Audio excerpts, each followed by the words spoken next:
నేను ఇందులో మీకు 3 రకాల చపాతీ చూపించేస్తాను. మామూలుగా వచ్చి మాట్లాడితేనే కాదు కదా, 3 రకాల చపాతీ ఏంటిది అనుకుంటున్నారు కదా మీరు. 2 మీకు తెలుసు, 1 మీకు తెలియదు.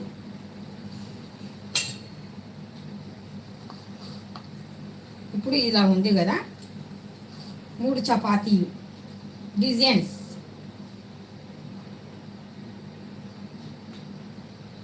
ఇది మీకు తెలుసు, ఓకేనా?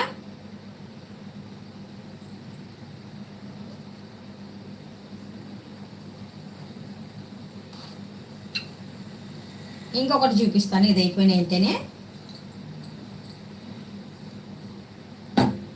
అది మాత్రం నేను మా ఆడపడుచు దగ్గర చూశానమాట. అమ్మ వాళ్ళ ఇంట్లో మాత్రం ప్లేను, లేదంటే ఇంకా ఈ 3 మూలలు ఉన్న చపాతీ. ఒకటి మాత్రం నేను సోయాన ఇంట్లో నేర్చుకున్నాను. అది ఇంకా ఎవరికి తెలియదు అనుకుంటాను, ఆ టైపు.